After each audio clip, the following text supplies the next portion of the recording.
बारामतीत वाढत्या लोडशेडिंगवरून नागरिक आक्रमक. योगेंद्र पवार यांनी महावितरण अधिकाऱ्याची घेतली भेट.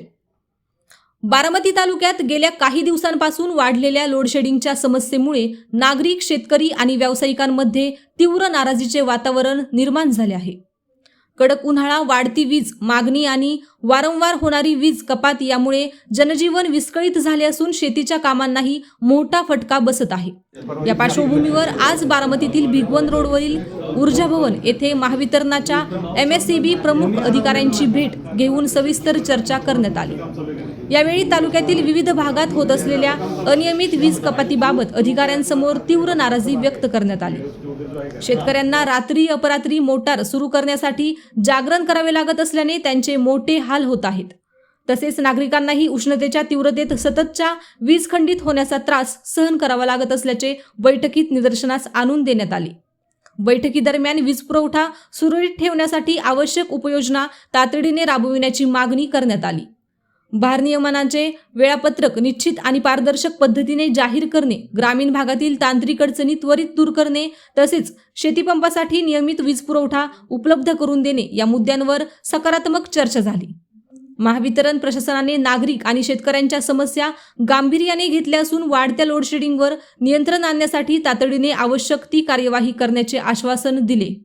तसेच भविष्यात अशा समस्या निर्माण होऊ नयेत यासाठी प्रशासकीय स्तरावर सातत्याने पाठपुरावा केला जाईल अशी ग्वाही यावेळी देण्यात आली.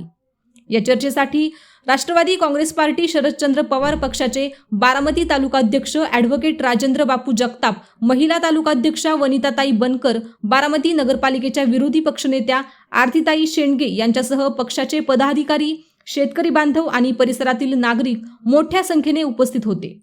उपस्थितांनी लोडशेडिंगच्या प्रश्नावर तातडीने ठोस उपाययोजना करण्याची मागणी करत प्रशासनाकडे अपेक्षा व्यक्त केल्या. बारामतीत जेव्हा लोड शेडिंग चालू झालं तेव्हा लगेच दुसऱ्या दिवशी आम्ही इथं पेटकर साहेबांना भेटायला आलो आणि त्यांनी आम्हाला एक पर्याय पण तेव्हा सांगितलेला की तुम्ही शेतकऱ्यांपर्यंत पोचा, त्यांना सांगा सहकार्य करायला आणि ते लाईट तसं सुरू करतील. ग्रामसभेचा ठराव आपण केला, त्या पद्धतीने आपण सगळं केलं. पण शेती, फीडर पंप हे सगळे बंद असायला हवे होते. एकतर बारामतीकरांना लोड शेडिंगची सवयच नाही. कधीच इथं बारामतीत एवढ्या मोठ्या प्रमाणात लोड शेडिंग झालं नाही. आणि थोडं आम्ही पेटकर साहेबांना तिथल्या सगळ्या अधिकाऱ्यांना पण आपण वेळ दिला. तेव्हा आम्ही बाहेर आलो. असं वाटलं की 7 दिवसात लोड शेडिंग थांबेल, 10 दिवसात, 15 दिवसात लोड शेडिंग आता बंद होईल. पण आता 2-2.5 महिने होत आले तरी पण लोड शेडिंग आता चालू आहे. उलट ते वाढलंय. जे 7 ते 10 होतं आता काल 1 वाजेपर्यंत काही गावांमध्ये लाईट नव्हती. आणि अंधार जेव्हा असतो तेव्हा इथं चोऱ्या वाढतात, चुकीची कामं वाढतात. आत्ताच मला आतमध्ये काही महिला भेटले की इथं टोटल अंधार असल्यामुळं चेन स्नॅचिंगचं प्रकरण तिथं वाढलेलं आहे. हे सगळे गोष्टी पूर्वी बारामतीत घडत नव्हते. आणि क्राईम असेल, लोड शेडिंग असेल, पाण्याचा प्रश्न असेल, हे सगळे गंभीर विषय आहेत. या सगळ्या विषयांवर आपल्याला थोडं लक्ष द्यावं लागणार आहे. थोडं नाही, चांगलंच लक्ष वाढवावं लागणार आहे आणि चांगल्या पद्धतीने आपल्याला ते काम करावं लागणार आहे. पण सध्या सगळ्या नागरिकांची गरज आहे, सगळ्यांच्या सहकार्याची गरज आहे आणि त्या पद्धतीने आपण त्यांनाही आवाहन करतोय की आपण शासनाच्या सोबत आपण काम करू आणि सोबत काम करत असताना आपले सगळे तिथं प्रश्न मिटतील आणि तुमच्या माध्यमातून तेही आपण आवाहन करू. पण आमची आता एक मूळ मागणी असणार आहे. कामं आम्ही भरपूर आतमध्ये तिथं डिस्कस केली. मग काही सिंगल फेजची फीडरची काही कामं असतील, जॅक्सन म्हणून एक कंपनी आहे ते काही काम करत नाही आहेत. काही गावांमध्ये आपल्याला DP नवीन बसवायचे आहेत किंवा शिफ्ट करायचे आहेत. असे अनेक वेगळे मुद्दे आहेत. सगळ्या नागरिकांनी त्यांच्या पद्धतीने ते मांडले आणि आम्हाला विश्वास आहे की पेटकर साहेब 100% ते आमचे सगळे प्रश्न मार्गी लावतील. पण एक जो आमचा मेन मुद्दा आहे की लोड शेडिंग हे आता बंद झालं पाहिजे.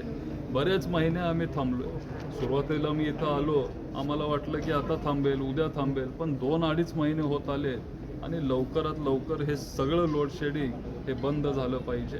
एवढीच आमची मागणी असणार. तर 2-3 एकतर त्यांचे जे सिंगल फीडर आहेत ते आता साधारण 47-48 गावांमध्ये ते बसवण्याचं काम ते करत होते. साधारण 17 गावांचं काम झालंय, 30-31 गावांचं काम आता राहिलंय. ते आता जून एंडपर्यंत ती सगळी कामं संपतील. काल जी लाईट 1 वाजेपर्यंत गेली ते आता एक 3-4 दिवसात ते बंद करतील, असे काय आश्वासनं त्यांनी आपल्याला दिलेले आहेत. पण लोड शेडिंगबद्दल ते काय अजून बोलायला तयार नाही आहेत. आणि आमची एकच मागणी आहे की लोड शेडिंग 6 ते 10 हे 100% बंद झालं पाहिजे. बारामती तालुक्यात हे बंद झालंच पाहिजे, ही अशी आमची मागणी. अशाच नवनवीन बातम्या पाहण्यासाठी बारामती वार्तापत्र चॅनलला लाईक करा, शेअर करा, सबस्क्राईब करा आणि बेल आयकॉन प्रेस करा.